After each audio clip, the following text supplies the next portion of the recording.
Hi, welcome back to Nobody Asked Though, a new channel that is focusing on deep diving into statement analysis, doing thorough analysis, and we're starting with Nichol Kessinger, interview number 1. Hoping that this can lead somewhere, maybe help someone. If the case gets reopened, I would love for this to be used as a tool to perhaps find out where the sensitive areas are and dig further into it. Maybe someone will talk under the pressure of their own words. Maybe it will just lead to something. That's the best we can hope for.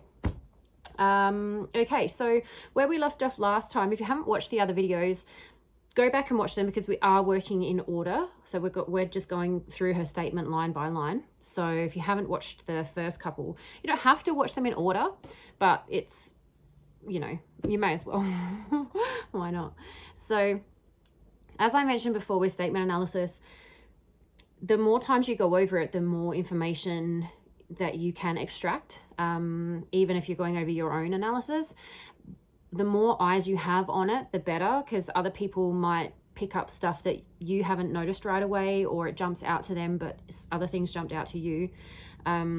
Peter Hyatt used to say you should never stand on your own 2 feet with statement analysis. You should always have a second pair of eyes, at least. So if you do hear something I haven't mentioned, if you do pick up on something I haven't mentioned, please do put it in the comments. I think if it's to do with the analysis and you want to add something, put a couple of asterisks and then say analysis and then put your comment. If it's just a general comment, then just write your comment. So then I can sort of go through and see which ones are analysis points and which ones aren't. That will just make it easier for me.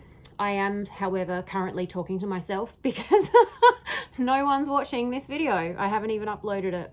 I think I'm uploading my first one currently. I think it's uploading as we speak. So, okay. I think we left off the last one. It was like, that's pretty cool, and started telling me about his kids, right? So Kevin interrupts her here, which is so annoying, because just let the subject speak. Just let them speak. Don't interrupt them, because you don't know what they were going to say. Then they lose their train of thought. They might have been about to give you some important information. So don't interrupt. But he does, because, well, that's what Kevin does, is things he shouldn't do. But it's not his fault. A lot of people don't have training in this. Most people don't have training in this. So he interrupts and says, that sounded like a sarcastic comment. I don't know why he says that. Maybe he just couldn't help himself, because maybe it did sound sarcastic. And we established in the last, I've got something in my eye. We established in the last video when we were analyzing her last sentence that it wasn't genuine enthusiasm. There was no enthusiasm there. And she probably feigned enthusiasm when she was talking to Chris, but she didn't do a very good job of feigning it here. So no, this is Nikki. No, I thought it was kind of cute. I was like, oh, he's a dad. And it was like right around Father's Day too. So whenever that is, is that in June? Yeah, okay. So she says, no, with lots of O's. I thought it was kind of cute. I was like, oh, he's a dad. It was like right around Father's Day too. So whenever that is that in June? Yeah. Okay. Okay, I've done some I got so tired. I got like a little bit doing one sentence and then analyzing and doing another sentence and analyzing. It was getting really draining. And so I started just writing down a few sentences in a row, and then I'd start doing analysis when I got bored with transcribing. So, oh, by the way, I'm going to say this in every video. Everything I say in this video, my analysis is my opinion. It's all alleged. Until someone is found judicially guilty, they are judicially innocent. So this is all allegedly, in my opinion. Having said that, statement analysis does not take into account opinion. It does not assume anything. We only go with what the subject tells us and their language. But this analysis, this is my analysis, this video, everything that I say in this video is my opinion, okay?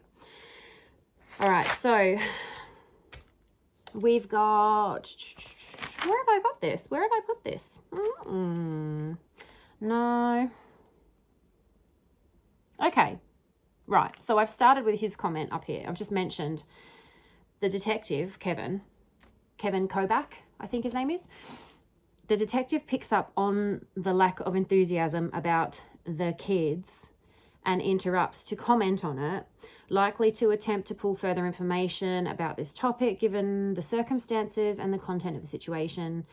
Did Chris eliminate his kids because Nikki didn't want them? Maybe he's trying to go down that road. It's never a good idea to interrupt someone when they're speaking, because we don't know where she was going to go with that. We don't know what she was going to say, and it can change the next thing she was going to say if someone brings something else up.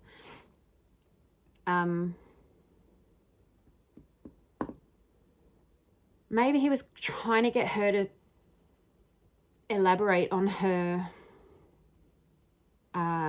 dissatisfaction that he had kids, of her disappointment that he had kids, maybe to get something out of her about her not wanting his kids or something. I don't know, but we can get that information from her language. We don't need him interrupting her to try and get that from her. We go through the analysis, we go through the interview, we highlight sensitive areas, and then we can go back and ask more questions focused in on those areas. Okay, so that's how this works. You don't interrupt in the middle of her speaking. So we've got, she emphasizes the word no verbally, like audibly. Now, I think I mentioned before, the way I do statement analysis is statement analysis, the forensic linguistics, deception detection, whatever you want to call it. I focus on statement. So I focus on the words spoken, used, chosen, that can be spoken verbally or transcribed. So I don't take into account like tone, stuff like that, like audible stuff. It's only purely the words, the language. But it is funny how she does really emphasize the no. It's like, it's a bit too much, right? She qualifies with kinda and cute. Okay. Cute is an odd word to choose there, but okay. What concerns me about this word is that it shows her priority and focus is on her and Chris Watts first, not the kids. It's cute for him and or her that he's a dad. It's not, she's not saying the kids are cute. She's saying the fact he has kids is cute. Like the fact that it was pretty cool that he had kids, right? And the interviewer says, that sounded sarcastic. And she said, no, I thought it was kind of cute. So she thought it was cute that he had kids, which is a bit strange, to be honest. I mean, you could say like, I liked it that he had kids, because sometimes when you get older, I don't know, everyone's different, I guess, but possibly, you know, someone having kids shows that they're willing to commit to having kids, that they want kids. People grow up when they have children. They become a parent. They become responsible for somebody else, for someone who can't be responsible for themselves. So it can show maturity, it can show responsibility, stuff like that. Those traits that come along with parenthood, I guess, can be attractive to a possible partner, I suppose, right? But cute is just a bit, it's kind of immature, like it kind of shows her immaturity and her superficiality, is that word? Superficiality? Superficialness? For a words person, please. I just get blank sometimes. I've mentioned this in the last video. This is going to happen. It's very frustrating for me. So I'm sorry if that bothers anybody, but it bothers me more. Okay? So yeah, I think that highlights her immaturity, her shallowness, her we'll leave it there for the moment. Okay, it's going to come up again. Where are we? So it shows that her priority and her focus is on him and like her and the relationship, not the kids. It's cute for him that he's a dad, not like his kids are cute. Perhaps another word like sweet or great or wonderful or awesome or nice or like, oh wow, that's really great. Something like that. Cute is just a bit odd. Again, it could depend on the person. It might not be odd to some people. It kind of seems a little odd to me. Okay. And in the context of what happened as well, the fact she's saying it's cute he had kids after what he's done to them is so odd. And context is really important in statement analysis. Look, I'm going to repeat myself a lot in these videos, and it's because I'm explaining the analysis every time it comes up. I'm explaining why it means what it means. And if you're listening along and you want to sort of pick up on some stuff and sort of learn some stuff as we go, and as I said, this is not intended for the purposes of teaching anybody, but you will pick up little things as you go. There are some main sort of rules that are really easy to pick up on. They're really easy to remember and they're really easy to use. And once you know them and once you're aware of them, you will notice them so much in everyday life, and it's really cool actually. So yeah, it's a bit weird. There's probably more appropriate ways to describe appreciating the maturity and, you know, responsibility of a man being a father that more appropriately include the kids and the relationship between a father and his children. But cute doesn't really describe a relationship between two little girls and their father. It's focused on the father. I don't know if you know what I mean by it. Like, I don't know if you know what I'm trying to say there, but I think I've described it as best I can. It's odd in the circumstances and the context. It's really strange that she would be applying any words that kind of represent attraction. Does that make sense? Oh, it's a bit weird. Anyway, we can come back to it. If you've got a question, or if you want to mention something about that, put it in the comments. Literally no one is watching this right now. Probably it's going to have a slow start. I don't know with these things. I'd love for it to be shared around. If you do see it, please share it. Please forward it to other channels. I would love for this to get more eyes on it. And I will read through the comments. And obviously there won't be many comments to start with, so I will try and at least acknowledge or interact in some way with the comments. If you have a question, I'll try and answer it for you as well. Like I said before, if you have something to add to the analysis that you've noticed that stood out to you that maybe I haven't mentioned, and you put the asterisks as an analysis in the comments and then write what it is. If I do think that it's like correct and it's appropriate and it fits and you like it's a good point, then I will like pin it or something, and maybe I will make a video with extra stuff that we found out since and then insert it into a playlist or something later, so we have all of the timelines all in order. I've got something buzzing around me, mosquito or something. Now, where are we? It seems more accurately relate to how it looks from outside for a man that she's interested in or dating to have kids, right? Which is what I said before. Oh, he's a dad, cute, more of like a novelty. than a serious responsibility, like a label, superficial, like an accessory. And it was right around Father's Day too. Yeah, it was right around Father's Day too. Maybe the context of the conversation where it came up and why he told her, maybe that's why, because it was around Father's Day. So it came up that he had kids, that he's a father, right? That makes sense.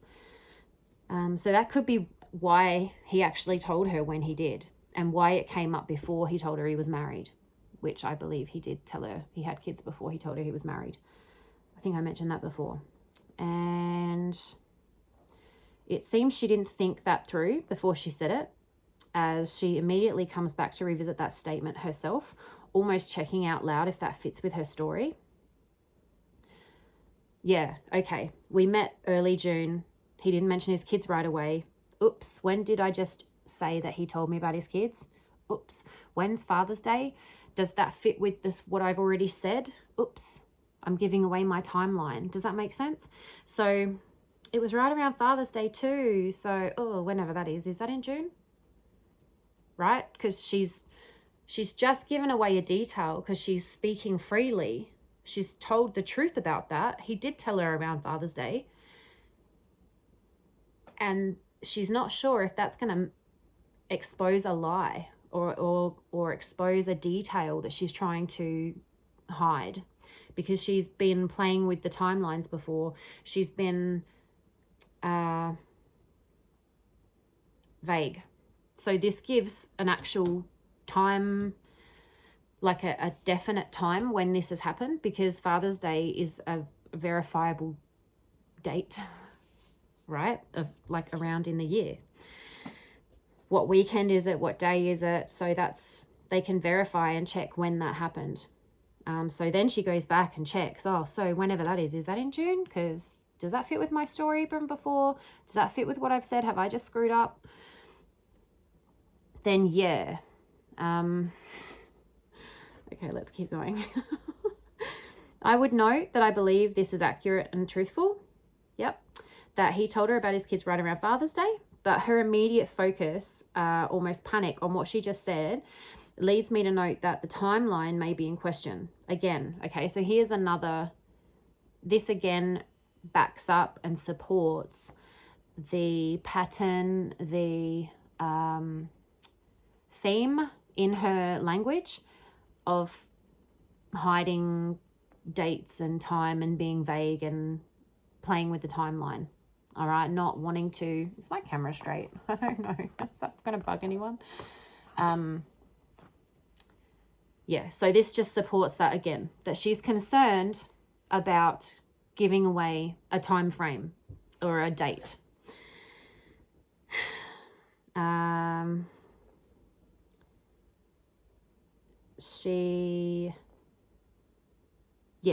The timeline of their relationship, and further analysis will either support or not support this, and it is continuing to support, right? So we will note that.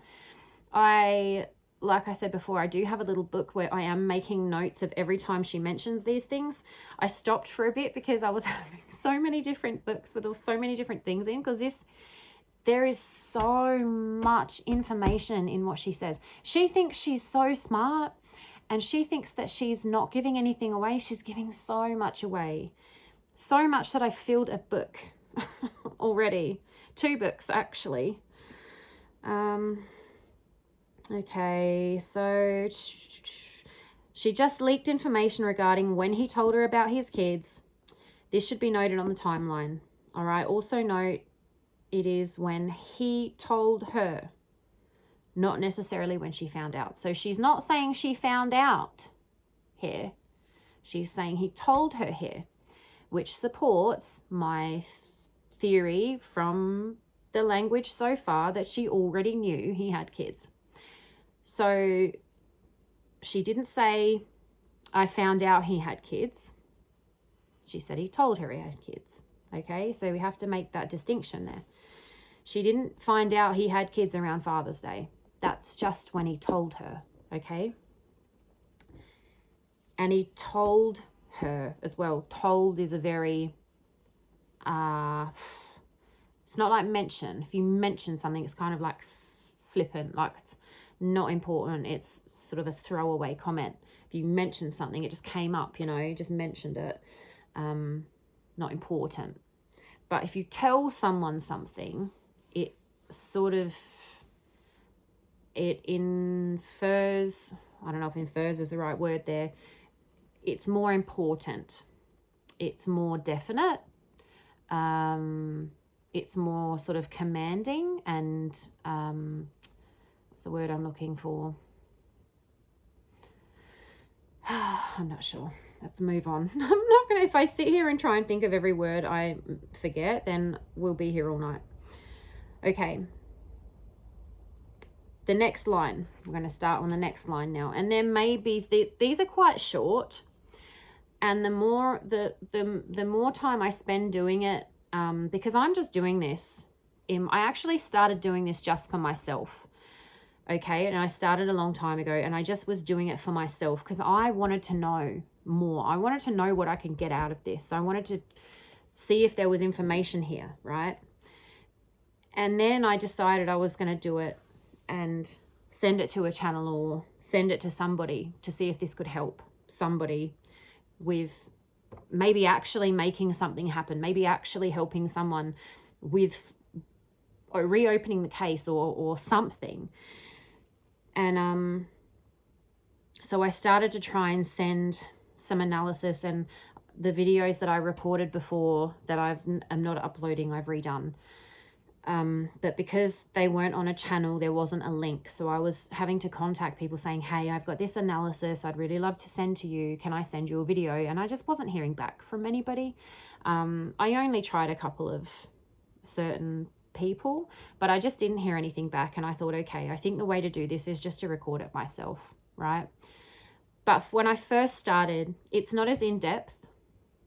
So I probably could have had a lot more and spent more time on it. But I think we've gotten the main points out, that she's hiding time. She's deliberately trying to be vague. She doesn't want to give away a timeline, which is suspicious, because why? If there's nothing, if you haven't done anything, if there's nothing to hide, why can't you just be honest about this? Because if obviously the truth is going to make her look bad for some reason, hopefully we'll find the reason as we go along. But otherwise, why else wouldn't you just be honest about it? Her narrative that she's pushing, trying to make herself look like the good guy, like she's the innocent one, she's the good one, she's the moral one, she's got these values, you know, that the rest of us do have. Like, she's just like the rest of us, you know, and she's a victim here and he's the bad guy. She's pushing that and pushing that and pushing that. And if she's pushing it for a reason, because if there wasn't a reason to push it, she would just say it. She wouldn't need to push anything, because it's just the truth. It's just what it is. But yeah, so these first ones aren't as long, and I probably could get more out of this, and maybe we'll come back to it later. Maybe people will bring up some good points in the comments, I'm not sure, but we're just going to carry on. As I'm reading through it again, I am seeing stuff that's not in my notes, so we are adding to it as we go. Like I said, every time you go over something, you will see more stuff, more information, extract more information. So the next sentence, he told me he had kids and it was Father's Day shortly after that. So that's what I do know. That's a little bit from the next one, right? He told me he had kids and it was Father's Day shortly after that. So she's realized what she said. She's kind of checked it in her mind, you know, very quickly, in a split second. She's like, okay, no, that tracks. That should be cool. That's all right. So she's repeated it. Now, when people repeat things in statement analysis, it's important, because they've taken the time and the effort to say it again. So they've said it again for a reason. It's important to them. It could be important to them because it's sensitive to them. It could be important, well, it's sensitive It's important because it is sensitive, and it can be sensitive for different reasons. So it could be sensitive because she's hiding something. It could be sensitive because she's lying about something. It could be sensitive because she's trying to push something on us that's not true. Or an opinion she's trying to lead us towards. He told me he had kids, and it was Father's Day shortly after that. Again, he told her he had kids. She didn't find out. He told her. So I wouldn't assume that she didn't know before that, because she's not said that. And in a statement analysis, we don't assume. So just because she said he told me he had kids, we don't assume that that's when she found out. Okay? She didn't say that. And it was Father's Day shortly after that. So now it's gone from right around Father's Day to it was Father's Day shortly after that. So again, I believe this is why it came up and he told her. She could have asked, could have come up in conversation, don't know. He told me he had kids, and it was Father's Day shortly after that. So we know that this conversation happened before Father's Day. We don't know how long before Father's Day.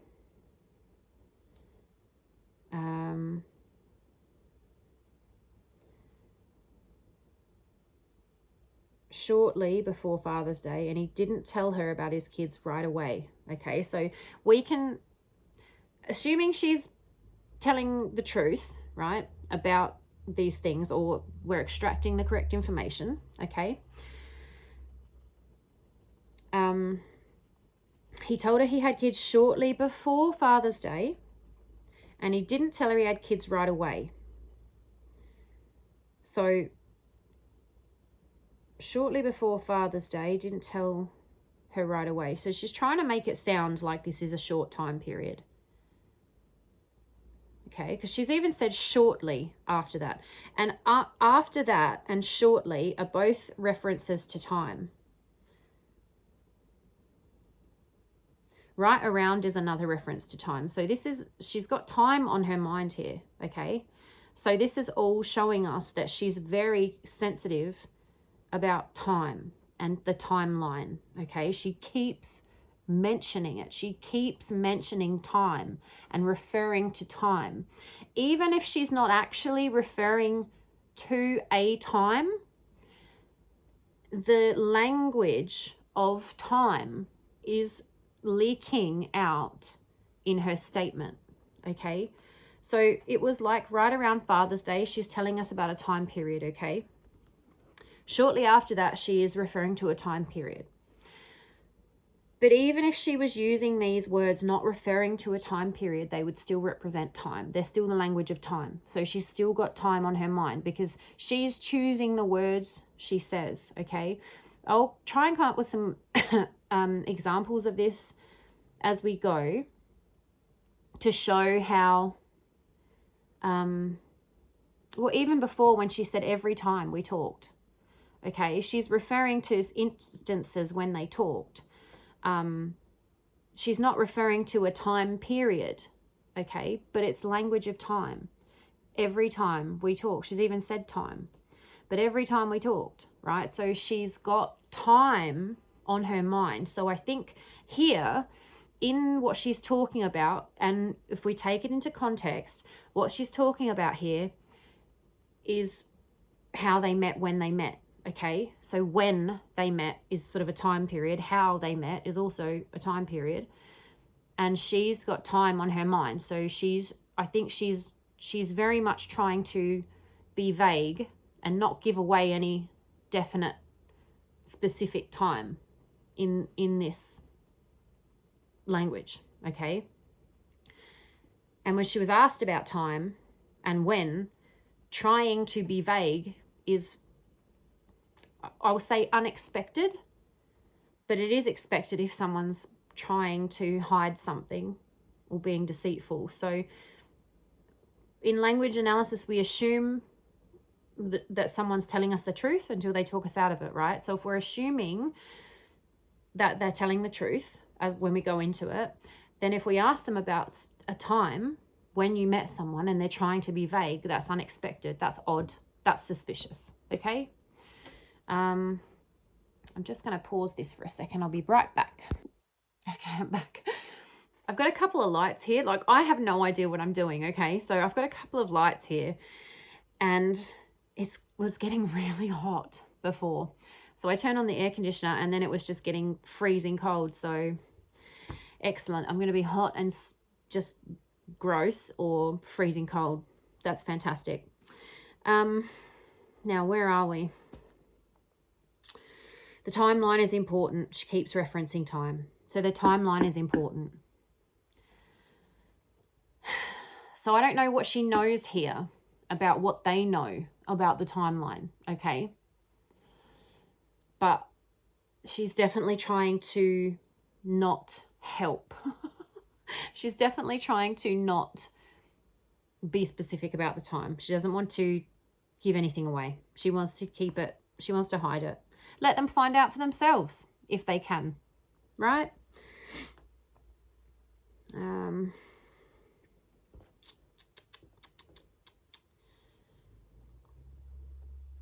Shortly.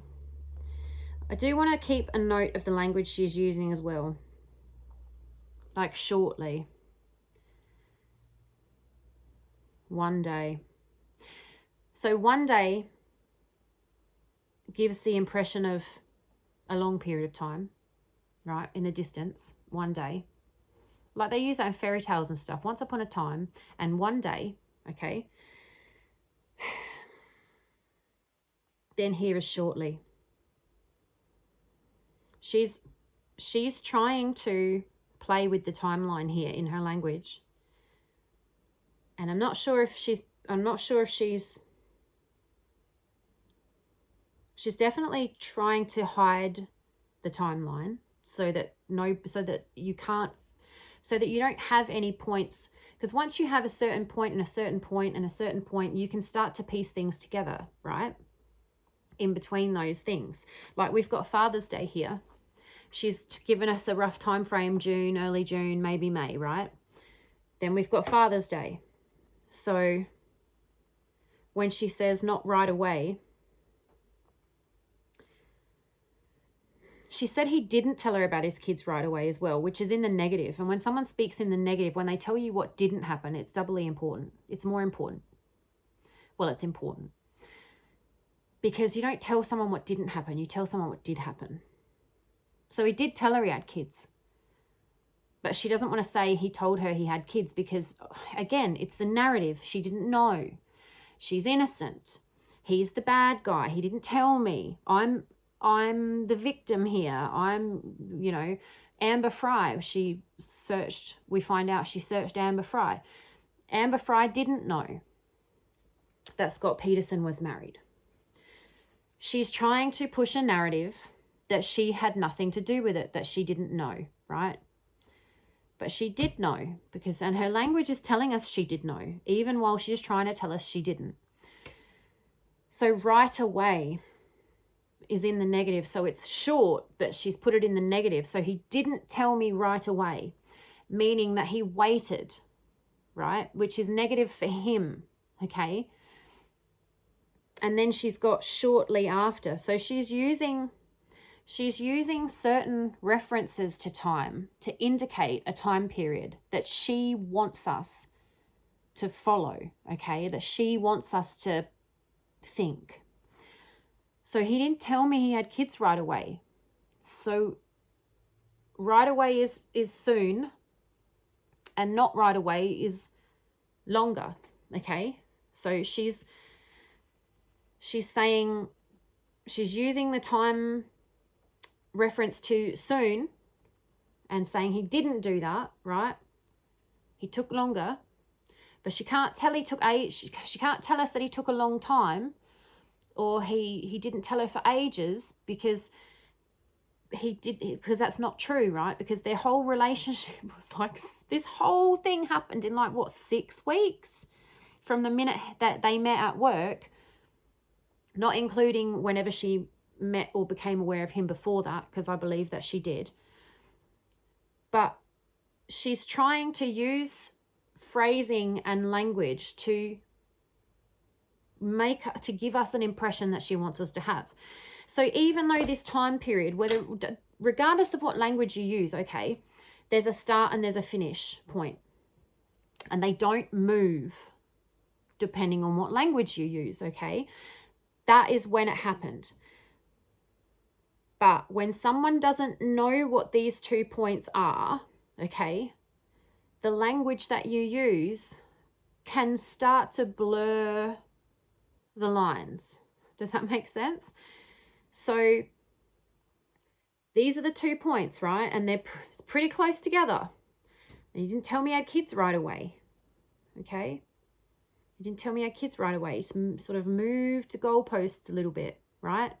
Because then there's more. And one day kind of puts this marker a little bit further away, because one day could be, who knows when, that could be ages away. But when he didn't tell her right away. So he didn't tell her here, right? Didn't tell her here. He might have told her here, but she's saying he didn't tell her right away. So right away could be anywhere around here, right? If that's the marker, right away could be here. So she's saying he didn't tell her right away, right? But he might have told her within a week. They only knew each other for 6 weeks. Do you see how you can use language to make it sound? And then it was right around Father's Day. It could be before Father's Day. It could be after Father's Day. It could be a week before. It could be 2 weeks after. She's playing with language so that we can't find these 2 points, all right? And all of the points in between. So I don't know if I explained that very well, but the language that you use one day makes something sound further away, but these are the points here. They don't move, but if you don't know where they are, then one day starts to sound like it's over here instead of being here. Right away sounds like it's here. Actually could be over here, because this whole time period, the entire thing was very, very short. I hope I explained that well. If I'm rambling on about stuff too much, please let me know, but I am trying to explain it clearly, because it's only if you understand this that you can appreciate the amount of accurate information we can extract, okay? And the fact she's using this language shows us that she's trying to play with, she's trying to give us certain impressions about certain things. So she wants us to think certain things about this and time frames, and then about something else, she'll make it sound longer or shorter, right? Now that I've pointed that out, you'll probably notice that, okay? Because any reference to time, we're going to have a look at and see what she's using it, short or long, and in what the context is of that. So does she want us to think short or long about this, okay? The timeline is important, right? She is repeating this, okay? So she's repeating, he told me he has kids, and it was Father's Day shortly after that. There's no that in there. What did she say last time? He told me that he had 2 kids. Now he told me he had kids. So it's not 2 kids anymore. It's just kids. She's distancing again. She's, what's like, I'm trying to think of the words that because I love language, and because I'm fascinated by language and communication, I understand that there's a word for everything. So as people, our vocabularies are quite, in general, not everyone, Russell Brand's vocabulary is insane. It's fantastic to listen to him talk. Whether you like him or not, his vocabulary is outstanding. And he knows and Jordan Peterson as well. Don't care if you like them or not. I'm purely talking about their vocabulary. And they especially understand that there is a word for everything. So there is a word that means something similar to this other word, but slightly different. And those 2 words don't mean the same thing, but they're similar. But this one's more accurate for what you're trying to say. So to best explain this, and to best have you, or help you, or make you understand, it is best to use the word that means what I want to say, what means what I'm trying to say. But like I said, I have issues with my memory. I do get sort of mental blanks. So my vocabulary isn't going to be that spot on sometimes. I'll do my best to try and explain exactly what I'm trying to say, what I mean. And I'm not going to use just general words, because this analysis is specific. You can't be general, okay? But it's the way she's speaking about the kids is impersonal, I think is what I'm trying to say.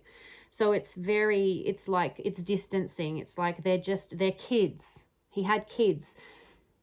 She knows these kids. They're his kids. This is a man that she was having an affair with. This is his kids. Horrible things have happened to these kids. We're not going to go into that again. And she's just referring to them like they're kids I saw on a television show, or kids that I saw at the shops today. Like nobody's, right? This stands out, and she does this over and over again, and it's obvious why she's doing it, okay? I don't believe she had any affection for this or interest in these children, in his children, these little girls. He told me he had kids, and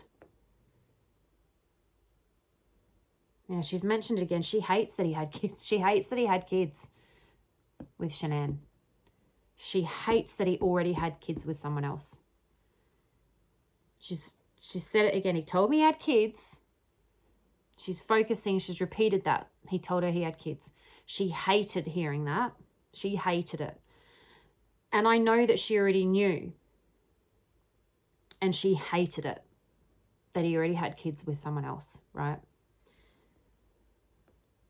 And, which is just additional, cumulative, it's not but, so it's not refuting anything, it's adding to it. And it was Father's Day shortly after that. Matter of fact, he told me he had kids, and it was Father's Day shortly after that. Okay, she's said something. I don't think she meant to say that, because it gave away a time frame. So she's mentioned again here, she's like, he told me I had kids, and it was Father's Day shortly after that. All right? It was. Okay? You got me. Right? So I believe that it was Father's Day shortly after that. We don't know what shortly after that, how long that is. We don't know how long that is.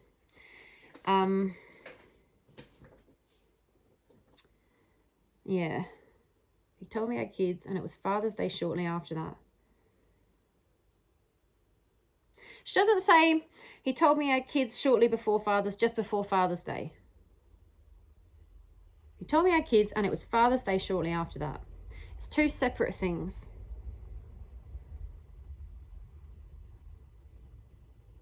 So she's mentioned here, he's a dad.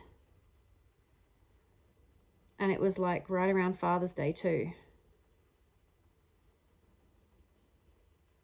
He's a dad. It's so focused on him as well. It's not, oh, he has kids. That's so... No, it's, oh, he's a dad. Do you see how it's all focused on him? And probably how it affects her. And it was like right around Father's Day too. There's a like in there as well. So I think her brain is starting to... She's already...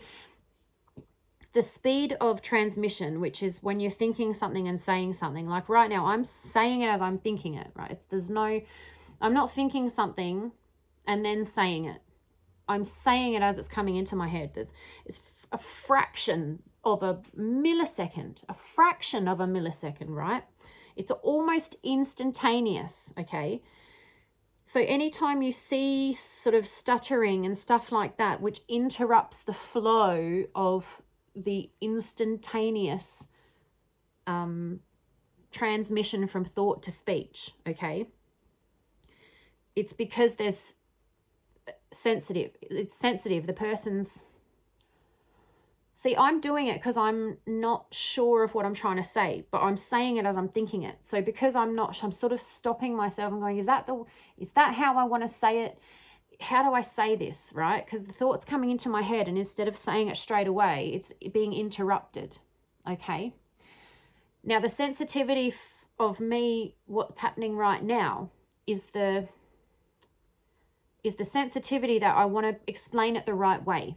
I want to use the correct language, and I don't want to sit here and leave big, long, silent portions in the video where I'm thinking about what I want to say. So that's why I'm doing it. She's doing it because she's afraid of letting something slip, okay? So it was like right around Father's Day too. So she's already thinking it and starting to say it, and her brain has gone, oh shoot, I don't know if I can swear or not in these videos. I probably will, because I do, but I don't want to disappoint my dad. Let's be honest, right? So her brain is like, biscuits, as my niece would say. Biscuits. It was like, but she's already saying it. So she says the like in there, and that reduces it. It reduces the commitment. It reduces the conviction of it. Right around Father's Day too, because she didn't really mean to say that, I don't think. That slipped out, and that's what we call leakage. So right around Father's Day too. So she's panicked as that was coming out. She's realized she shouldn't have said that. Well, she shouldn't say that, but it's too late. It's already out. So then she said it again. He told me he had kids, and it was Father's Day shortly after that. So I think she's quickly done a check in her brain and gone, I don't think that's going to get me in too much trouble. So she's said it again.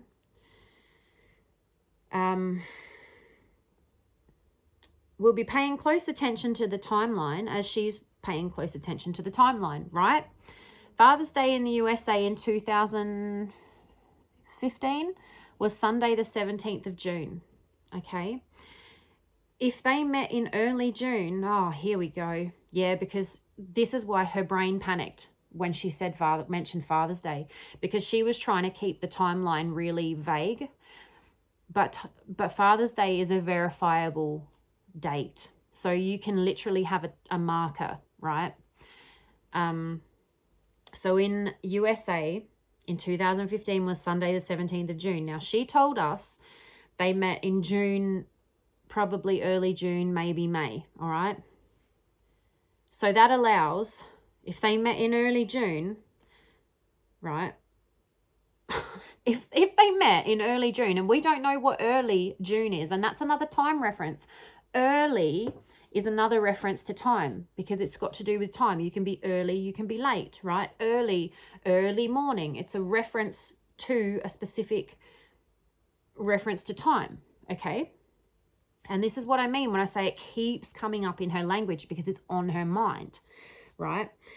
So just say they met at the beginning of June. Let's say the 1st of June. Let's be generous, okay? Because we don't know what early June means.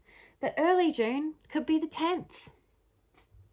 Early June could be anything really before halfway. And Father's Day was the Sunday the 17th of June. If we say they met on the 1st of June, that only allows 17 days for him to have told her about his kids, right? Now let's go back and see what she said about him telling her about his kids. And bear in mind, remember I said there's these two markers here, right? So one marker is when she met him. She doesn't want to tell us when that is. She's given us an idea, okay? So we've got a rough idea when this marker is. Now we've got a marker in the 17th of June, okay? So I think I met him. Let's go back. These are all my notes. It's very confusing. I can't read my writing half the time. Okay, where is it? I think I met him sometime, another reference to time, sometime in June, probably early June. Now, she's using qualifiers here because she doesn't want to give away. the timeline, okay? So probably early, sometime in June. She could have just left it at that. But she said probably early June. I think that started to come out. I don't think she really meant to say that. Probably early June. Maybe there's a reason she said that. Maybe it's verifiable and she wanted to get ahead of it. Might have been May. So then she's gone, might have been May. So do you know what? Reading this again, this is what I said. When you go over stuff more than once, more comes out. I think there's something verifiable here that happened in May that she knows is verifiable, and she's covering her butt by adding that in there. May have been May. I think there's something she did, something that happened, something that she doesn't know if it's going to come out. Maybe there's evidence somewhere. Maybe it was a public place where someone else might have seen something and they might come forward. And she doesn't know whether or not this could possibly come out. And if it does, she needs to cover her bum. I think I met him sometime in June. She's trying to be vague, probably early June, trying to be vague, but getting closer to the start of June, getting closer to May. Might have been May. So she is trying to keep the timeline vague. But I think it's probably verifiable when she did meet him at work. And I reckon there was something that happened in May. Because I reckon it's verifiable when she met him in June. Because if she tells us, I reckon it's probably verifiable either from witnesses or an email or something that she met him at work in June. But I think something happened in May and she's not sure if it might come out. So she's covering her butt. There you go. And I just still think she knew of him before May. But I think she thinks there might be something in May that could possibly surface and she wants to cover her butt. Anyway, so we've got sometime in June, probably early June, might have been May. Let's say it's early June, right? Let's say, for instance, the 1st of June, okay? Sometime in June, probably early June, might have been May. Then she says, and every time I talked to him, he didn't tell me that he was in a relationship. He didn't even mention his kids right away either. Father's Day was the 17th of June. She met him early June. He told her he had kids and it was Father's Day shortly after that. So let's bring that marker a little bit closer, shall we? Let's say it wasn't the 1st of June. So let's bring that marker a little bit closer. Now it's gone from here to here, right? In this time frame. Didn't even tell me about his kids right away. So if he told her about his kids before Father's Day, then this is right away. This time period is right away, okay? What does she say next? And then one day,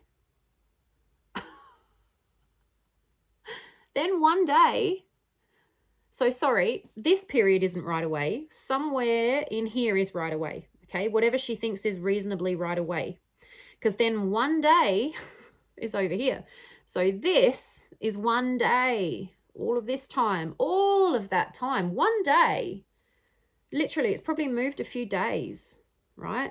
Because from here to over here is literally 17 days. It's just a little bit more than 2 weeks. Then it was Father's Day shortly after that. So see how it's getting narrower and narrower every time she talks?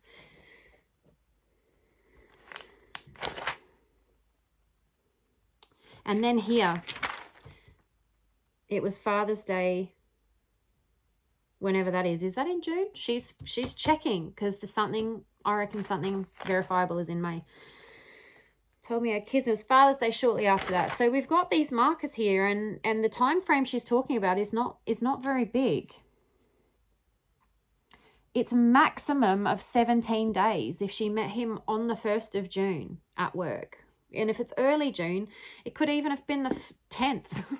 It could have been the 12th, which would make her 5 days. Like, what is she even talking about? He didn't tell me about his kids right away. It's 2 weeks. The whole time period possible is 2 weeks. If we stretch it, it's 17 days. And he didn't tell her right away. What the hell is this woman on? She is bonkers. This woman is so...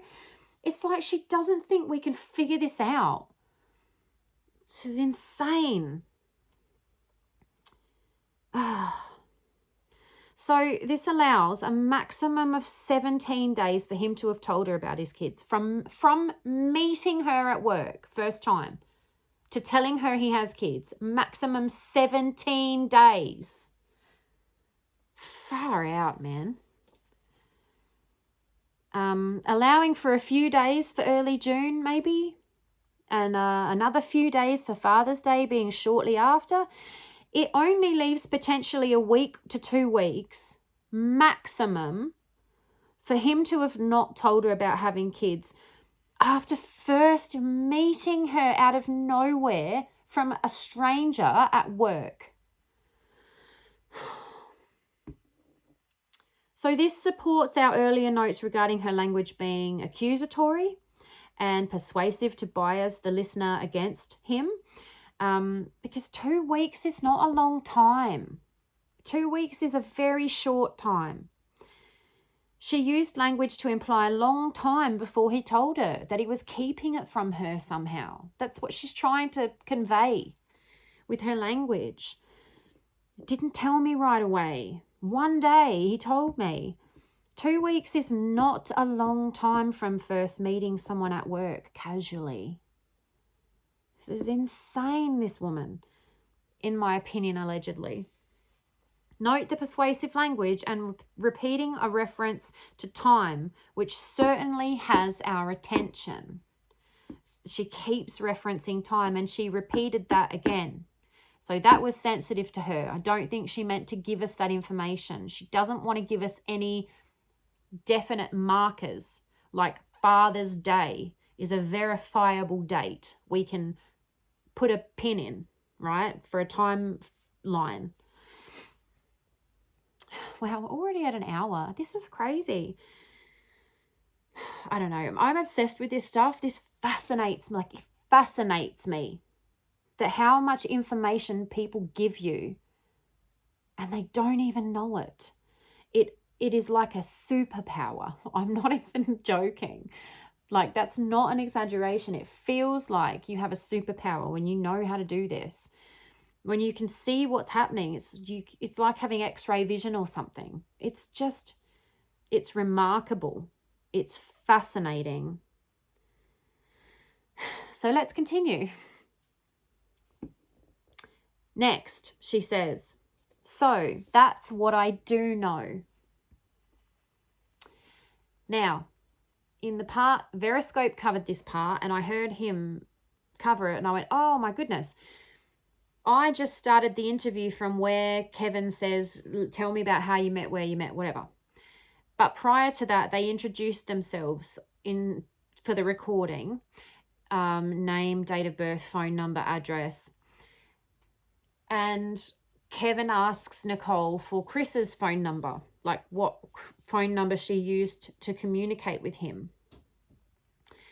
And she says something, and I think it's worth analysing. Excuse me, it's very late when I'm doing these. And I think from memory, she says, so that's what I do know in there. I think I wrote this down actually. Let me quickly check to see if because if she says it again, that's important. It's something we would like to know. I have written it down. So this room is recorded, blah, blah, blah. Let's introduce ourselves.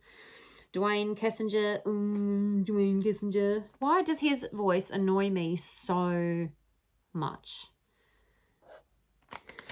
And why is he even there as well?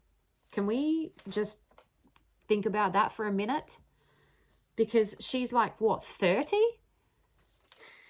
Unbelievable. I think it was a condition of her coming in that she could bring him, like a security blanket or something. I don't know. I reckon he's gotten her out of trouble before.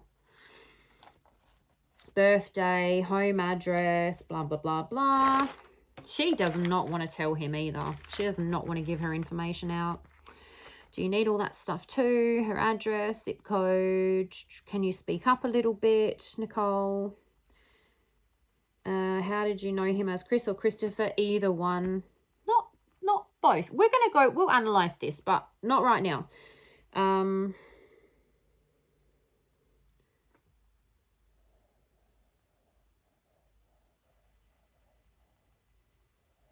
Yeah, she does. She does. She says it here. What's Chris's number? I think I deleted that out of my phone too. Blah, blah, blah. We gave it Dwayne. Well, we gave it to Mark yesterday. Nichol Kessinger. Yeah, so he'll have it. Kevin. Yeah, I probably have it, but just in case. Nicole, I don't have it anymore. Kevin, if I recited it to you, would you know? Nicole, just the first 3 numbers. Kevin, but you know it as a 910 number. Nicole, yes, that's what I do know. So that's what I do know. I thought I just saw a spider, but it was a moth. My cat is going to chase that moth in a minute because that's her favorite thing. So that's what I do know. So that's what I do know. Now, I'm pretty sure in Veriscope's analysis, he said that this indicates that she's already decided that she's only going to tell him things and not other things. She's already decided that and that's what I do know. Okay? That's what I do know. Okay. Yeah. Okay. That's what you do know. Well, if you know it, then you know it. This is so irrelevant. So that's what I do know. She's already made the decision. Like he said, I have listened to a little bit of his, but he's way overtaken me now. So some of the analysis that's in here, I was ahead of him in my analysis, but because my analysis is taking so long and he's not, I think he said he's going to return and go do a thorough deep dive into it. But at the moment, he's just doing sort of a quicker one. So I was ahead of him, and then because like I said, I've started doing this probably early last year. I've been doing it for a long time because it's taking a really long time, and I didn't have a lot of time to do it. Now he's overtaken me. So there will be some stuff that he's already analyzed, and I do watch his videos as well. So there will be some stuff that's the same, but because I'm going so deep into it, there will be lots of extra stuff that he hasn't, because he's not doing a thorough analysis at this point, he wouldn't have gone into. So I'm going sort of word by word. All right. So she's already decided there's things she's not going to know. All right. And it's not just that there's things she's not going to know, because that's obvious. There's things that all of us don't know, right? There's things that all of us aren't going to know or don't know or won't know, okay? In any given situation, in any given context, topic, anything like that. There's things that some of us aren't going to know. We don't need to say that, okay? So that's what I do know. All right. How about you just tell us what you know, and you don't have to tell us when you tell us something that you know it. Let's just assume, Nicole, that if you tell us something that you know it, all right? Let's just make that assumption now moving forward, and you don't have to tell us everything that you tell us that you know it. How about that? So we need to note when she says this, because it's so ridiculous, all right? We need to note it for ridiculousness. So that's what I do know. Now, what was that referring to? He told me he had kids and it was Father's Day shortly after that. So that's what I do know. Okay. So it was Father's Day shortly after that. So that's what you do know. Okay. That's not what you don't know. Pretty obvious. Makes sense. Yep. And I was like, She didn't mean to tell us about Father's Day because this is sensitive, because she's panicking now. She's slipped out and now she's going to try and do some damage control. All right. I was like, I don't know. I thought it was cute. And then he's telling me about them. He's pretty excited about them. And then he mentioned that he did have a significant other. She didn't mean to tell us that. It slipped out. She's panicking. She's trying to move on. But because she's scrambling and her brain is panicking, she can't move on. You know, when like in the cartoons, or if you've got a cat or like a dog, and they try and run really fast, really quickly, like they try and just take off at full speed, and their feet are like moving on the floor, but they're staying still. Like in the cartoons when they do that, and like they're trying to take off, but because they're trying to run so fast, their paws are just literally scraping on the floor, and they're not moving. They're just staying in the same spot. And then they take off, right? That's what her brain's doing right now, I think. She's trying to, because when you're uncomfortable with something, when something's sensitive to someone, right, and they've accidentally said it, or even if they haven't accidentally said it, they're trying to get away from it. All right. So that's where distancing language comes in as well, because they're trying to distance themselves from that. Okay. But this is where Nicole's she's accidentally said it. So instead of distancing herself with her language and using her language to keep her sort of in the safety zone, right, from the sensitive information, she's accidentally spilled some. She's accidentally gone inside the danger zone. All right. So now she's trying to get out really quickly, and she's trying to get away from that as fast as she can, as quickly as she can. And the quickest way to do that is to change the subject, or start talking about something else, or just keep talking, so that that thing isn't the last thing that's sort of hanging in the air. So lawyers do this in court, right, in trials.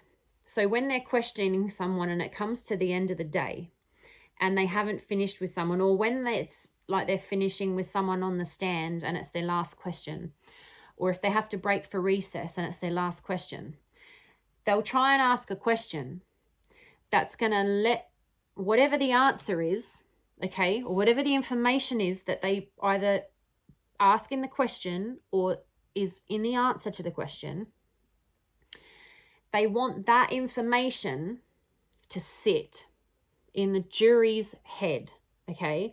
They want that to be the last thing that they hear, so they can sit there and think about that, right? And it kind of just hangs in the air.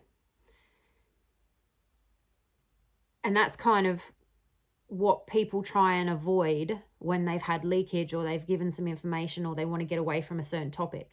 They don't want to leave it there hanging so that it can be sort of thought over by the listener, interviewer, us, whatever, whoever the listener is, right? So they keep talking. But because they're scrambling, they just talk nonsense, right? It doesn't make much sense. It's just like kind of, they're just scrambling just to try and just move on, right? It doesn't really matter what it is, as long as they get away from whatever they said last, okay? And I think that's what's happening here. So that's what I do know. And I was like, it's like quick, you know? So that's what I do know. And I was like, I don't know. She doesn't know. She's literally saying she doesn't know. That's what I do know. And like, I don't know. She's just scrambling, trying to get away from that. Okay. She didn't want to tell us about Father's Day. She didn't want to give us a marker. And that just proves or further supports the theme of her trying to hide time and trying to be vague, right? So that's what I do know. And I was like, so like reduces whatever's coming. It lacks commitment. It lacks confidence. It lacks conviction. I was like, she also switches tense here. from present tense. So that's what I do know. So that is what I do know, not what I did know, right? That's what I do know. And I was like, this is sensitive, she's panicking. And I was like, I don't know, back to present tense, because she can't think. She's trying to make something up. She's trying to move on, but she doesn't know what to say. She doesn't know how to move on past this, because she keeps thinking. She's stuck on that thought of Father's Day, and I shouldn't have said Father's Day. So she's trying to scramble and get away from Father's Day, but she doesn't know where to go from there. That's not going to compound it. Like, she's trying to, so she needs to, in a split second, like, well, there's the speed of transmission. She's trying to get away from Father's Day, but she has no idea where she's, like, when she's just running, like you're hiking in the forest and you hear a gunshot or a noise or something, you just start running and you have no idea what direction you're going in. You're just running, okay? She has no idea what direction she's going in. She's just running away from the leakage. I don't know. She doesn't know. She doesn't know what she wants to say. She doesn't know what she needs to say. She doesn't know what she's doing right now, what she's saying. She's just said, so that's what I do know. And I was like, I don't know. So she's, what do you call it? See, I'm having another blank, and we're not going to sit here and try and remember what word I'm trying to think of. Contradicting herself is the word I'm thinking of. I thought it was cute. So she's gone back to the cute thing. I don't know why, because that wasn't a great thing, but she's repeated it as well. I think she's rehearsed this. This is something she's thought of before. She's coming back to it because she's panicking. I thought it was cute. Getting away from the Father's Day, but going back, now she's remembering what she was talking about before Father's Day.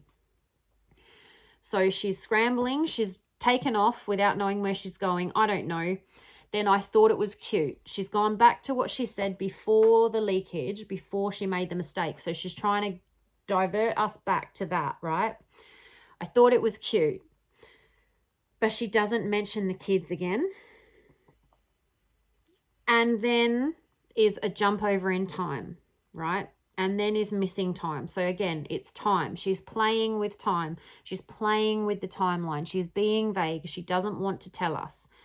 And then so she's thinking, she's panicking. It's a break in the flow of the transmission of the thought to speech, right? It's an interruption. And interruptions are normally caused from stress and sensitivity, okay? And then he's telling me about them. Again, she's now gone back to present tense. So that's what I do know. Present tense. I was like, past tense. I don't know. Present tense. I thought it was cute. Past tense. And then he's telling me about them. Present tense. He's pretty excited about them. Present tense. And then he mentioned that he did have a significant other. Past tense. This is so sensitive to her. And I think it's because of the leakage and she's panicking. Also, she's telling us when she found out about Shanann here too. I don't think she meant to tell us this. I don't think she meant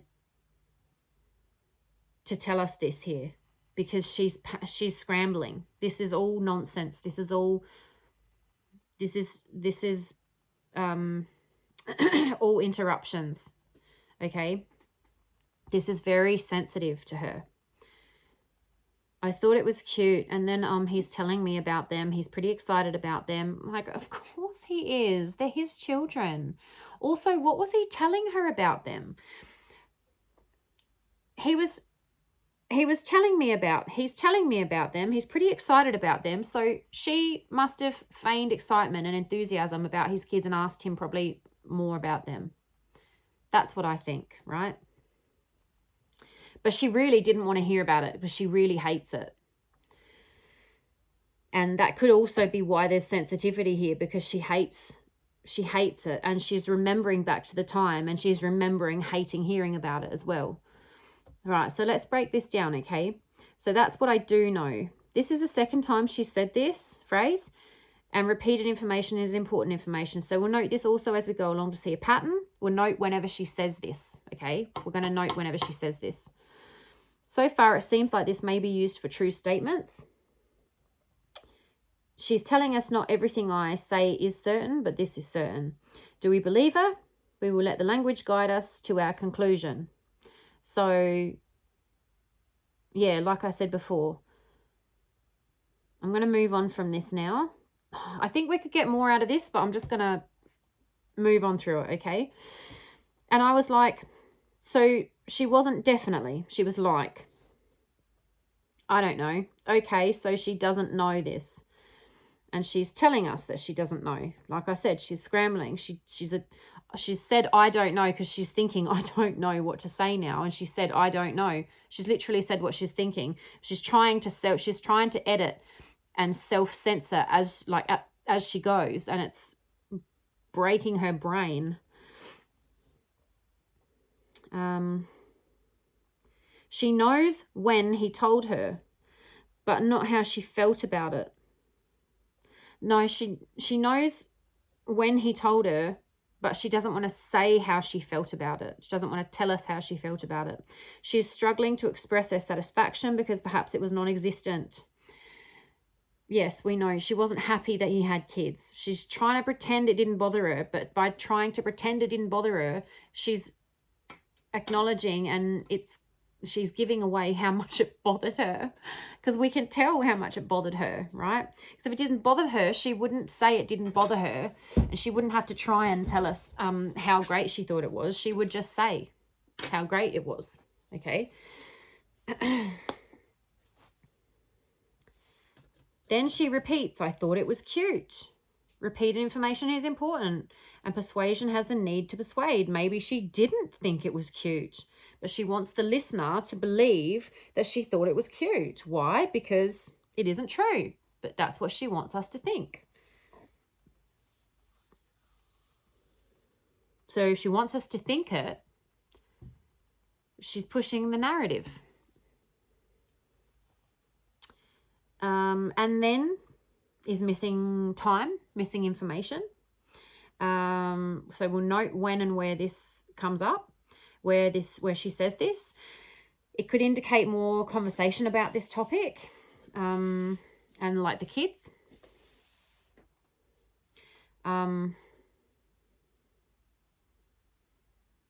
Yeah, so something happened in there that she's not telling us.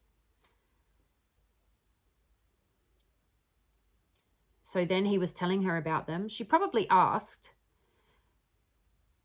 There's an interaction in there she's not telling us about, which is kind of why he's telling her about them. He's pretty excited about them. And then again, he mentioned that he had a significant other. So he told her he had kids and he mentioned his significant other. I think I'm going to go through that in a second. Tense changes here, like we said. Change in tense is a red flag and it indicates sensitivity. Usually you see a lot of tense changing from past to present when there's deception happening. And the reason for that is because when you are recalling a memory, when you're recalling something that happened, it's in the past, so you're remembering it in the past. So when you are recalling it, you're recalling it in the past. And the brain does this automatically. The brain recognizes it's a past event and speaks in the negative. Okay? If you think to yourself, okay, think to yourself right now, in your head or out loud, whatever, I can't hear you, doesn't make a difference to me, of the last time you ate your favorite food, okay? And explain to yourself, to me, like, just explain, like, how it happened, like where you went and what it was, it for a birthday or so. The last time I had my favorite food was yesterday morning, and I don't usually eat breakfast, but I just wanted some. It's kimchi eggs, by the way. It's my favorite food at the moment, which is just kimchi in scrambled eggs, which is amazing. And I made myself some, and yeah, I made myself some kimchi eggs, and I made some toast, and I ate it. Now that story was entirely in past tense because it happened yesterday in the past. I didn't say, so I don't normally eat breakfast, but I'm hungry, so I'm making myself some kimchi eggs, and I eat them. See how it's different? So when someone's speaking in the present tense, when they're describing or recalling a past event, it's generally because they're making it up. Because when they're making it up, or possibly self-editing at, like, while they're saying it, so there's deception in there, and it's because the memory or the made-up story didn't happen in the past. It's being made up now in the present, so it's referred to in present tense, even though they're trying to recall a past event, but they're making it up now, so it didn't happen in the past. And your brain automatically knows and recognizes a past event and refers to it in past tense. So that's why when you see tense changes like this, it can indicate deception. But it can also indicate the person has put themselves back in that moment and they're reliving it at the time. It also depends if they've been asked a question. This is why you should just let someone tell you the story and not ask questions, because if you ask them, okay, so tell me what happens next. What happens, not what happened, right?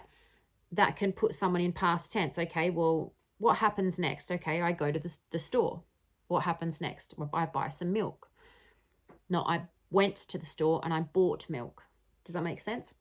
So you have to be careful. There are different rules when it comes to traumatic experiences and subjects that have experienced trauma and are recalling a traumatic experience or memory. Sometimes they can put themselves back into present because they're reliving it. So, like I said, if you do this properly, you need formal training, because there are certain rules we follow, but there's also different situations and context.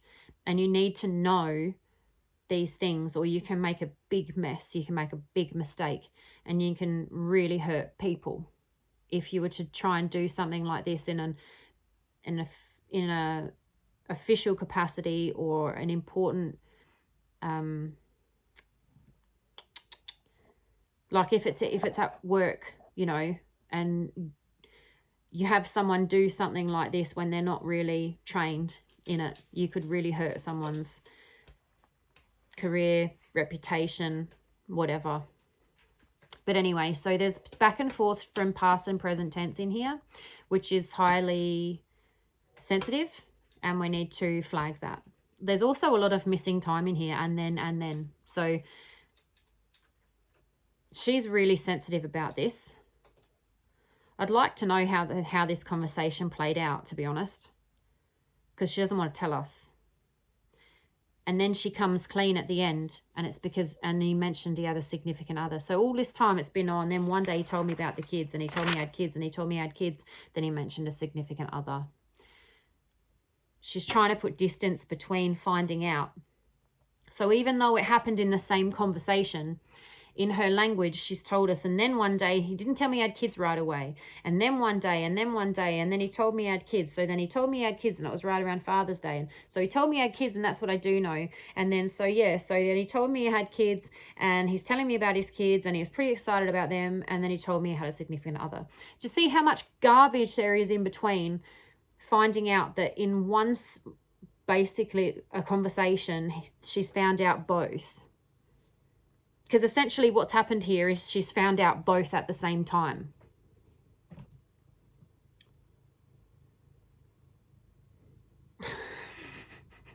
She's found out both at the same time.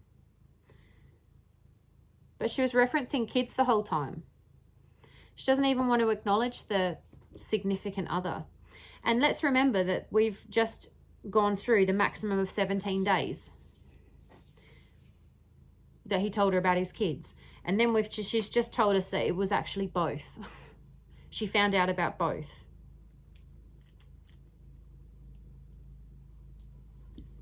She's trying to put so much time in here because she knows it was so short, and he basically did tell her straight away that he had kids and a wife.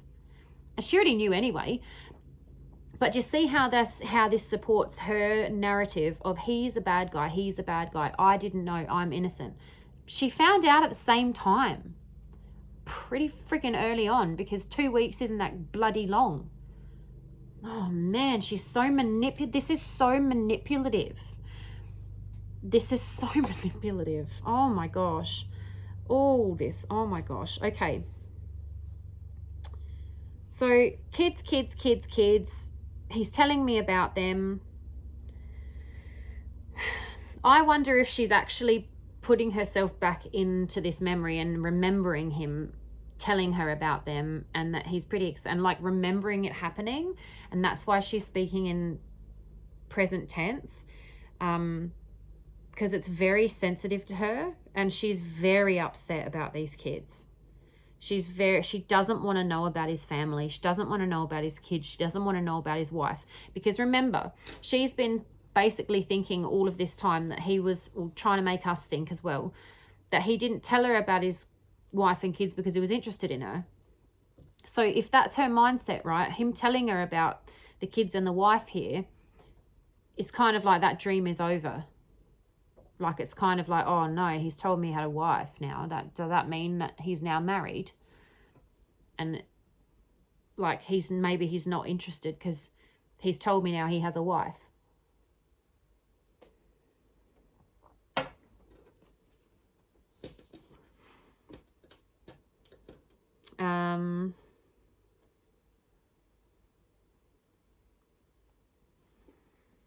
And then he's pretty excited. He mentioned that he did have a significant other. And then it's hiding time again, jumping over time. She doesn't want to tell us. I don't think she wants to tell us how this came about. She's hiding how this came about. He mentioned that he did have a significant other. So she's adding extra language in here. She's distancing. She's minimizing. So he mentioned, he didn't tell her that he had a significant other. He told her about his kids, but he mentioned that he did have a significant other. That is distancing, because if you can get rid of words and it doesn't affect the sentence, like, and then he mentioned he had a significant other. You don't need that, and you don't need did, right? So you can remove them without changing the sentence. The sentence makes sense. It's still a full and complete sentence, and still describes the exact same thing without the extra words. So the extra words there is distancing language, okay?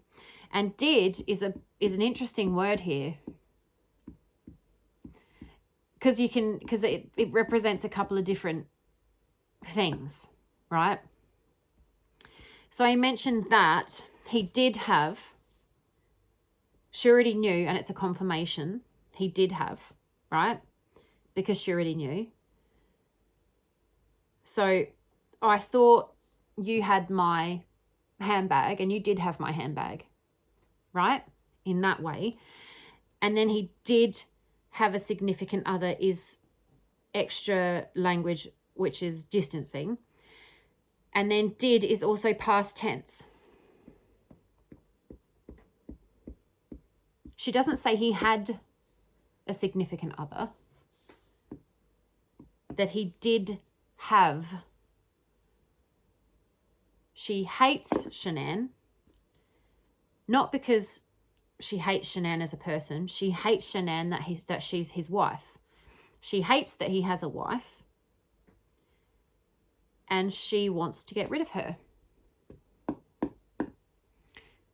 Not necessarily from life and the living, but from his life, and because she wants to steal Chris away from his wife. She wants Chris for herself. She's decided that that's what she wants. That's her intention. So is very telling. And significant other is reductive. It's minimizing. It's disrespectful to Shanann because she's his wife. She is his bloody wife. She's not his significant other. She doesn't want to say wife. She hates it. She hates that he has a wife. She hates that he has kids with someone else. So significant other. An other, significant other is so anonymous, right? It's so impersonal. It's so dismissive. It's like, I can't even think of the words that Nicole is just, I've known people like her. I've known people like her. Yeah. Okay. Let's keep going. Tense change is important. We've gone through that. To know it can be an indicator of deceit. If a person is speaking in the past tense, they're speaking from memory. They're recalling memory and a past event that's happened. If they suddenly change to present tense, it can be because they're no longer speaking from what's called experiential memory, which means it's an experience that you had. So it's a memory of an experience, right, that you're recalling. And they might switch to present tense because they didn't actually experience it in the past, right? This is not always the case. Like I explained, there are some situations where it can be different, but the surrounding language and other indicators will determine that, okay? I will note that the tense change here and the language is indicating to me that she has switched to present tense. Here, I can't read my own writing, and I must have been thinking so quickly when I was writing this, and is withholding information about how she really feels about him having kids. I think I mentioned that before, about talking about it. She doesn't want to hear it. She might not have even been listening. She might not have even been listening, and that's why she can't tell us what he said. She just said he was telling me about them, and he was pretty excited about them. Pretty is a qualifier as well. She doesn't want to say how excited he was about him because she doesn't want to acknowledge it. She's not happy about it. She could be remembering him telling her, but she wasn't listening. So because she didn't want to hear about it and she hates it, she wasn't listening. She switched off. So he's telling me about him. He's pretty excited about him, but she can't say what he said because she wasn't listening.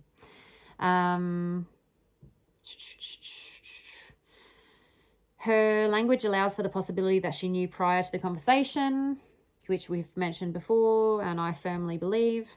So I'm less inclined to believe that finding out has made this a sensitive memory for her, and more inclined to believe that's because it deeply bothers her, right? She did not like it. The emotions are strong enough to pull her back into this memory. There may have been more discussed where the and thens are, or it could be withheld emotions, information she was feeling and thoughts she was thinking that she's keeping to herself and skipping over. Those details don't fit her narrative, the facade that she's trying to play out. So she can't tell us negative stuff because that doesn't support her narrative of, poor me, I'm so innocent, I'm a really nice girl, I would never do anything like this, you know, it's not my fault, it's all his fault, he lied, you know, it's all him, he's evil, and I'm poor innocent victim.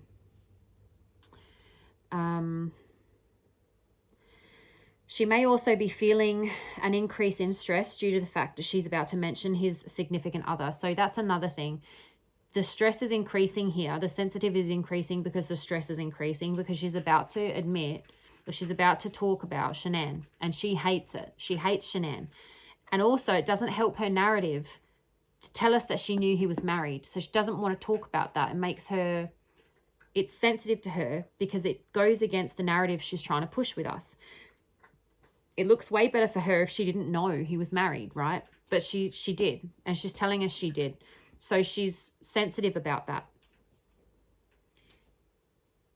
Yeah, because it doesn't serve her narrative. So knowing that she's about to, and that's probably where some of the distance comes in as well, because she's trying to prolong the time before she has to talk about the stuff she doesn't want to talk about, because she hates talking about Shanann. She hates Shanann. She hates that she was his wife, right?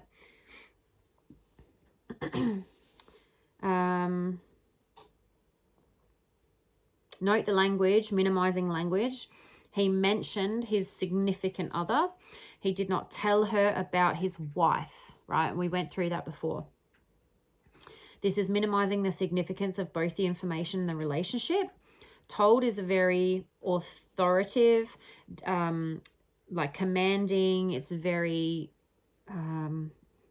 let's not focus. Let's not try and think of words I can't think of. Mention is softer. It's less significant. It's, you know, like I mentioned before, it's kind of flippant in passing. It's not serious. Her language indicates she does not want to give weight to their marriage in any way. She wants to undermine it. She wants to belittle it and minimize it. She wants to diminish it. I will also note where and when she uses minimizing language to look for patterns as to when she does this and the context she does this, and the context in which she does this. She does it more regarding Shanann and the marriage than the girls in this example. So she does it more regarding Shanann and the marriage, but she does do it with the kids as well. But she does it more with Shanann and the marriage. I think she hated that he had kids with someone else, but I don't think I think she would have stepped in and taken over with the kids, because she would have been happy to step in and be their mum. My cat's just tipped over his water bowl and he's playing in it. He's playing in the little puddle of water he's just created. Such a weirdo. He's making a mess. I'll be back in a sec. Here she is. He just made such a mess. He turned my kitchen into a swimming pool. Here's his little sister, just saying hello, hi. Yes, hello. She wants a cuddle, but I'm busy.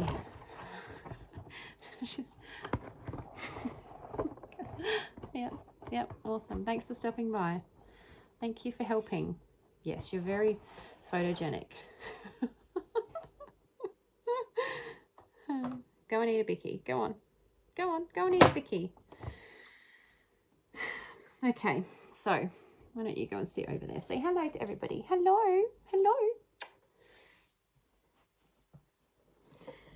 Okay. I think he wants to be on camera too, but he's going to stay down there because we're going to get on with this. Now, what are we up to? Yeah, so she does minimize the kids, but she minimizes Shanann and the marriage so much, like extremely. And then he mentioned that he did have a significant other. So the language here is unexpected. These are unnecessary words which would indicate distancing. Clearly, this topic makes her uncomfortable, as we said before. Minimizing and distancing language. It's the did here that got my attention, right? It's a double positive. He mentioned he had a significant other would have been adequate. The extra did could indicate a confirmation, like I said before. It could be leakage that she already knew about his wife. On its own, it would indicate this with certainty. However, this is a pattern we've noticed already, and so this is supporting that previous note. So it kind of compounds it even more, right? because it's not just that it's happened here, but it's a pattern, okay?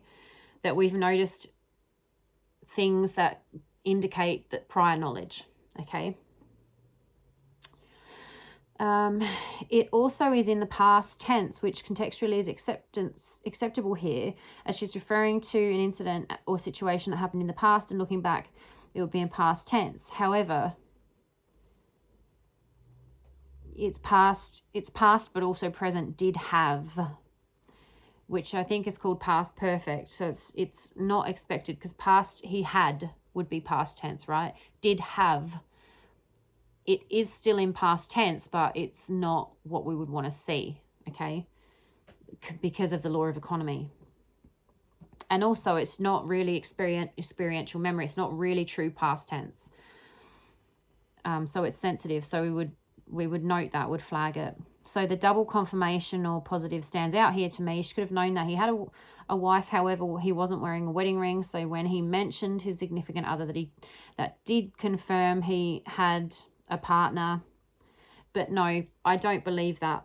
I mean, I suppose that's possible, but I think prior language would eliminate that possibility, because just her saying that he wasn't wearing a wedding ring indicates she knew he was married, and he wasn't wearing a ring. She knew he was married. So yeah. And then he told me that those two were in the process of a separation. And then again is a jump over in time. He told me again. He told me. He, this, me. He, right? Well, look at all the places where she emphasizes he initiated an action, or he took an action, or he did something, right? And it was towards her or to her or with her or whatever, but he, not we, he something me, or he something together or whatever, but it's not we, it's him. And if all of the he blah blah blah is negative, it shows that she's trying to push this negative like this bias and this impression on us, okay, subtly through her language.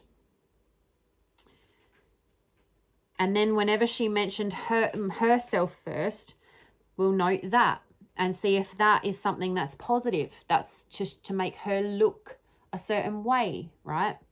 So we'll note these things, and that's what I've done in this other book that I have. And once we've gone through the whole interview and analyzed it all, and I've made these notes of these things throughout, then we're going to go through that book and we're going to look at all the times she said or did this thing and where or what it was about, like the context of it.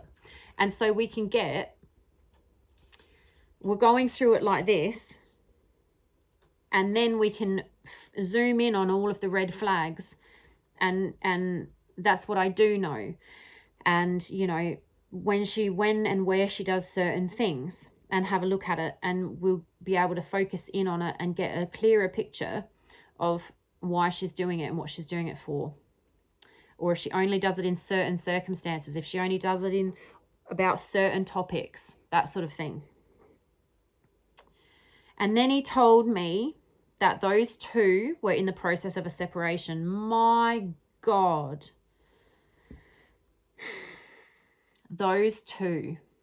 She hates Shanann. She hates that he's married to someone else. Oh my gosh, she hates it so much. Okay. And then, again, missing time, skipping over in time, missing information. We don't know how much time that is. Is it the same conversation? I don't believe that Chris did tell her that he was getting separated when she found out she found out before, when he told her he was married, when he thought she found out, right? When he thought he was telling her for the first time.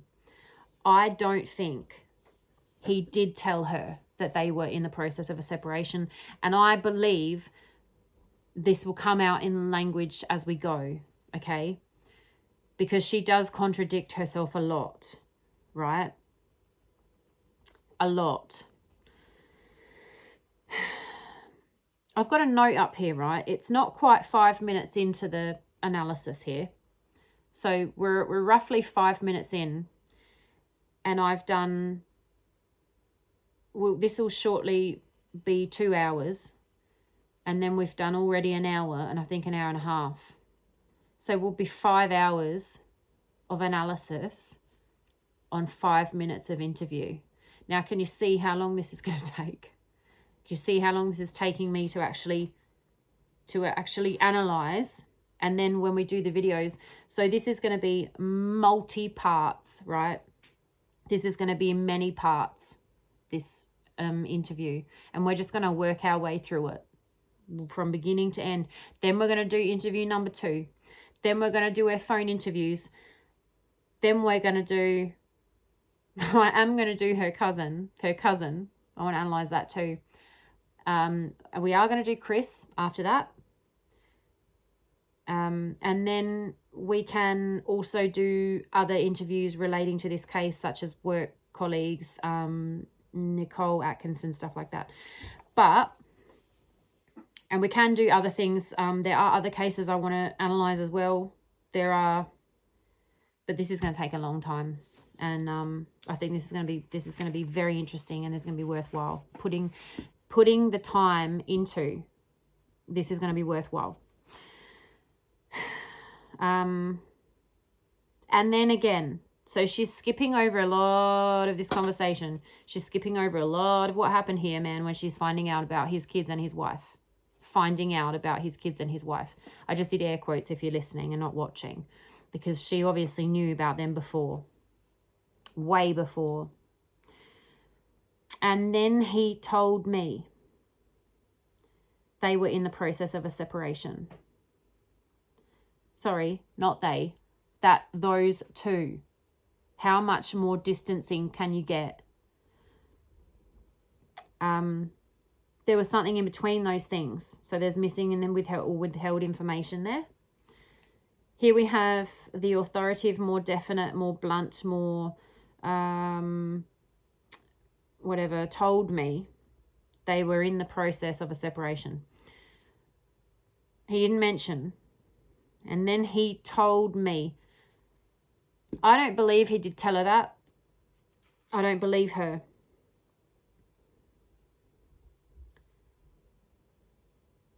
I don't believe her. She can't say, yeah, no, she's distancing too much. She can't say, and then he told me they were getting separated. It's too much. There's too much words. She can't commit to it. The in the process of it's too vague. It allows for so much room, right? It allows for the fact that they're not separated yet, in the process of a separation. They're not getting separated. They're not separating, right? If they were in the process of a separation, they would be separating or separated. Those two, that is so odd here because it should be they. But she hates Shanann, and she hates the marriage so much that she can't even unify them together here into a they, right? They would be the two of them. They were in the process of a separation. It's those two. So it's not even these two. So these are closer than those, right? It's like this and that, these and those.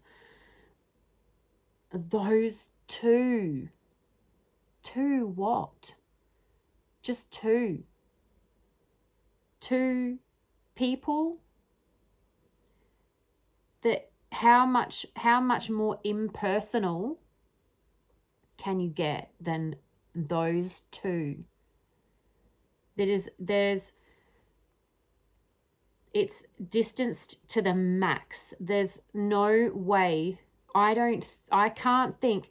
If you can think of a way to further distance with language, those two, right, they put it in the comments, because I can't. And if you do it, I'll pin your comment when I figure out how to do that. Why am I acting like I don't even know how to do anything, but I'll try. Okay, I'll try and pin you. I'm sure I can left click or right click and it will say pin, and then I'll pin it. I don't know, I'll figure it out. If you can figure out a way to further distance those two, put it in the comments, okay? Because I can't. Maybe if I sat down and thought about it, maybe I could come up with something. But right now, I cannot think of a way to further distance that. And he told me, see, this is putting it on him. He told me, right? It's his fault because he lied to me. He lied. He told me that those two, not they, far out, she hates. I think her brain goes haywire when she tries to speak about those two and the marriage and Shanann being his wife. She hates it with every fiber of her being. She hates it with everything inside of her. She hates it.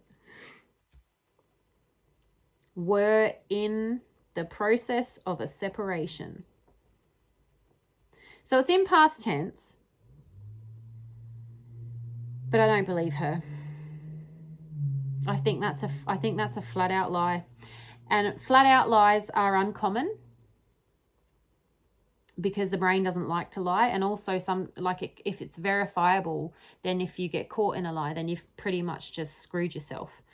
So it's best not to commit to a lie and tell a blatant lie, because then there's room for, what is it called?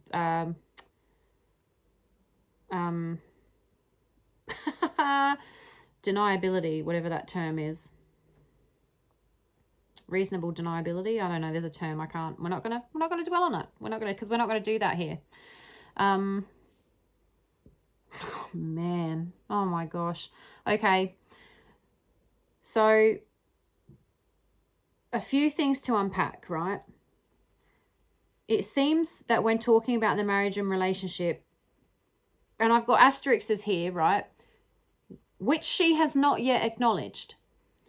So she's not yet called Shanann his wife. She's not yet called it a marriage, okay? It's a significant other, right? So she's not even acknowledged it yet. But when talking about it, or referring to it,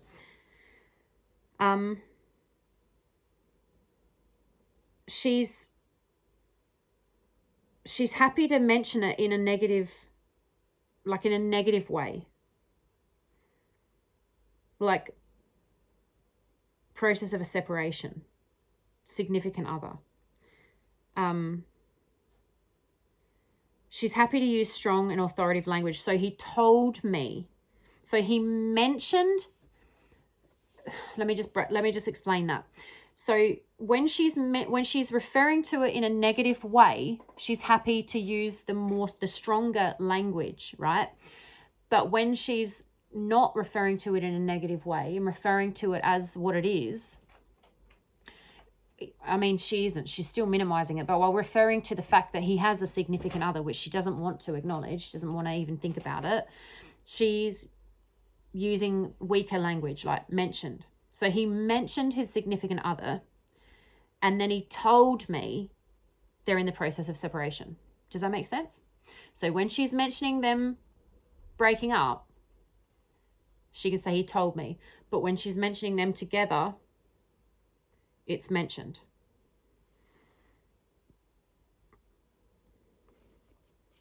So it's not just when she talks about or refers to the marriage or relationship. It's only when it's not being negated in some way. I'm not sure what I was thinking on when I wrote that. I am also very tired right now, so I'm going to finish this video up at the end of this sentence we've just gone through, the separation. We'll start the next one from the next bit, but yeah, this is going to be 2 hours long anyway. So look, I wasn't sure how long to make these videos, and I thought maybe around the hour mark. I even thought maybe half an hour, but the problem is we're going so deep into this, and it's such a thorough analysis that I think it really needs to be more of a long form video. Also, I can later go and break these videos down and sort of chop them up and put them in shorter form. Like I could always cut them into half-hour portions and then repost, you know, in a playlist or something. But for anyone that's on Watts Island and anyone that's actually wanting to do this, you know, if you can't listen to a 2-hour video, listen to half an hour and then come back to it later, and listen to another half hour and then come back to it later. It's not as if, it's not like there's any time limit. This is going to take so long anyway. Like the people that are going to want to listen to this are committed to it, and we're going to spend hours on it. And all the other channels that I watch, and I watch Rabbit Hole Rocks, I watch Zawoki, Footnotes, True Crime Footnotes, I watch his. There's other channels, I'm trying to remember what they're called. Zawoki watches a lot of them as well, but they're sort of committed to the Chris Watts case and reopening or having certain people investigated that weren't actually properly investigated. It's just ongoing. So this is just going to be something that's ongoing, and we're just going to go through it bit by bit, and then we're going to get to the end. And then once we're at the end, we'll have done it, right?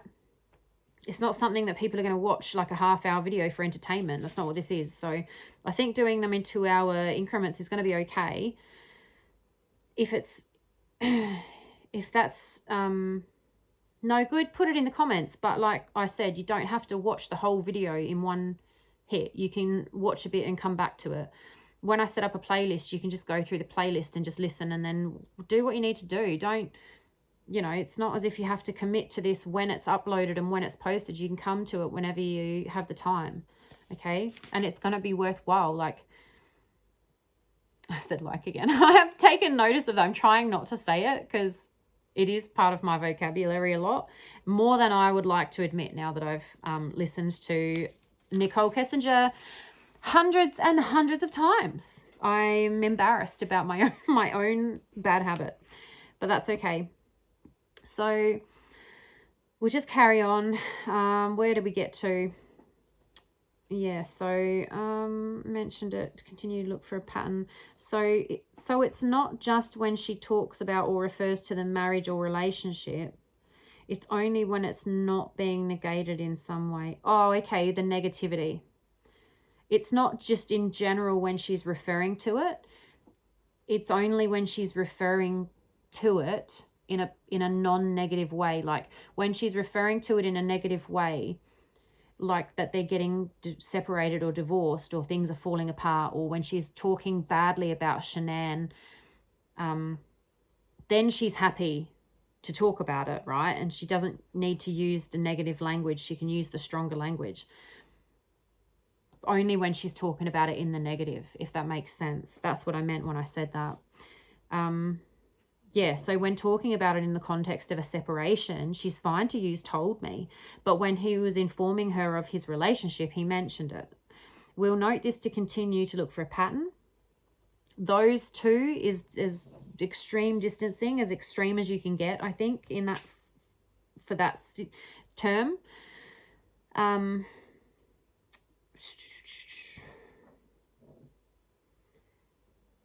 As already introduced, it would be expected to refer to them as they. Yeah, like I said, it should be they, but she doesn't want to unify them. Those two is extreme distancing, and the process of a separation is not separated, right? So not only is she refusing to use the language of marriage and togetherness and unity, She is equating not yet separated with separated, right? The way she's saying it, the language she's using is that they were separating. But she's not saying that because she can't, right? But that's what she wants us to think. She wants us to think that he told her that him and Shanann were separating. But he didn't say that because she can't tell us he said that. So she says he told her that those two, she can't say they were in the process of a separation because they weren't. So she's distancing extremely, right? Those two were in the process of a separation. How many more words could she insert into there? And then he told me, right, and then he told me they were separating. 3 words, okay? And then he told me they were separating. That's all she had to say. Law of economy, the shortest distance between 2 points, the least number of words you can use to adequately get across what you're trying to say, right? To say what you want to say. So what has she said? And then he told me that those two were in the process of a separation. 10 words when she could have used 3. And then he told me that those two were in the process of a separation. 10 words. That is distancing. That is a great example of distancing because all she had to say was, and then he told me they were separating. That's all she had to say. But she couldn't say that because he didn't say that and it wasn't true. Right? And we know it's not true because she couldn't say it.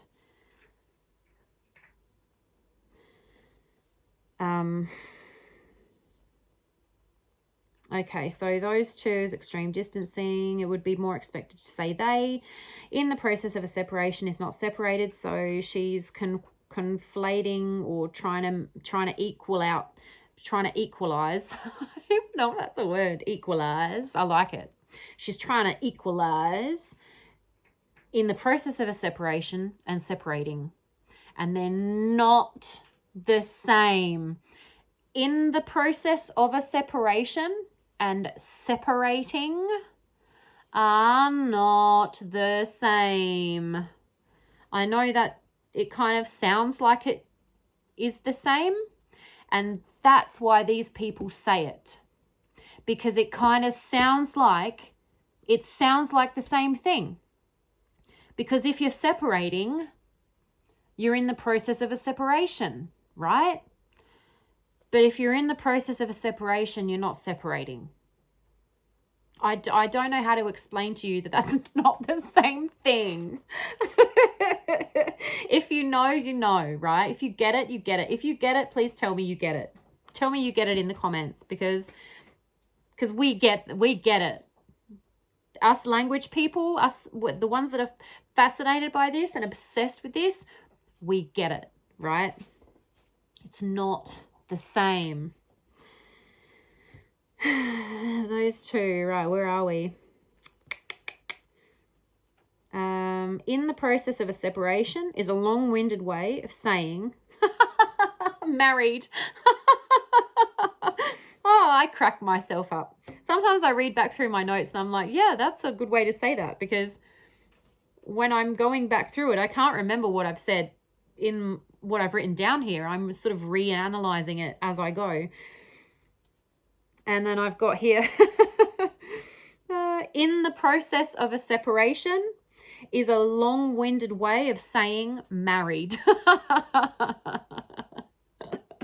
Still married, not separated, married, okay? And that's hilarious because that's so funny. And that, right, that is why they're not the same. Does that make sense? But he told her, he didn't mention that, right? they were in the process of separation, which would be a more appropriate context than what she's used it in. Yeah.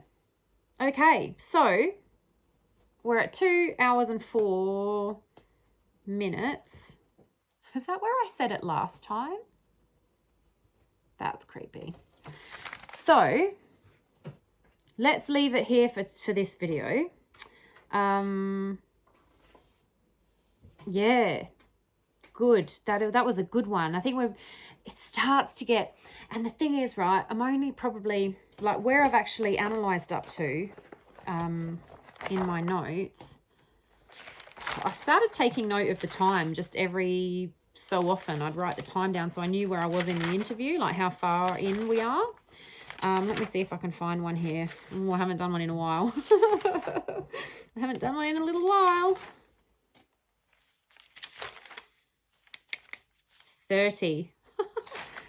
So there's a few sentences there. So we're maybe like 35 minutes in that I've actually analysed up to in my book.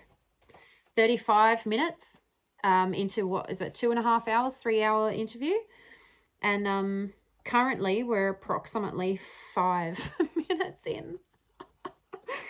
So yeah, I'll keep I'm probably going to try and do more videos and catch up a little bit with what I've done, because I don't have time in the evenings to really do both or spend a lot of time on both. So I either have to transcribe and analyze, or I have to do a video. So I might do some more videos and catch up a little bit so that we've got something to watch. And then I might start, yeah, I don't know how often I'm going to upload. We'll have to just see how we go. But no one's watching these yet anyway, so whatever. I'm hoping that as soon as a couple of them get out, they'll get shared around and then people will sort of start watching them. So I want to make sure that there's actually something to watch. So you can sort of, I hate it when I get really interested in something and then there's only one video and there's no part 2 or anything, like for ages. So I'll try and put a few parts up so there's something to watch. But we've got about 5 hours now, so that's a good start. And yeah, so again, I'm Nancy No Friends, and this is Nobody Asked Though. Thank you very much for your time. If you have spent your time listening to this or watching this video, there's really no visual like effects, or I don't know what I'm doing, so I'm just sitting here doing it in one take with a video. So just probably listening to it is, I don't know, probably what I'd recommend if you're doing your housework or something. Just pop your earbuds in or whatever and listen. But yeah, please do like the video, please do subscribe. And there's this new hype points or whatever, if you don't mind, if you've got some and you want to use them, try and get this video out to more people. So that we can get more of a little community happening and work our way through this interview. Like I said, if you've got anything you want to add, I'd love to hear what you have to say. Pop it in the comments section. If it's to do with the analysis, put some asterisks and write analysis, then you comment. Otherwise, just your comment, and then I can go through and see which ones are about the analysis, so I can have a read through and see what they're all about. I'm just rambling now. I'm tired. I'm going to go. Thank you so much if you are watching these videos. Please keep watching these videos. Please share them if you like. Share them to other channels. I have no problem with other channels watching these videos and, you know, doing reactions or whatever, or commentary. I don't have any problem with that at all. I think the more people that this gets out to, the better. And if that is by a bigger channel watching it, then so be it. That would be amazing. So thank you very much. God bless. Good night. And I will see you in the next one.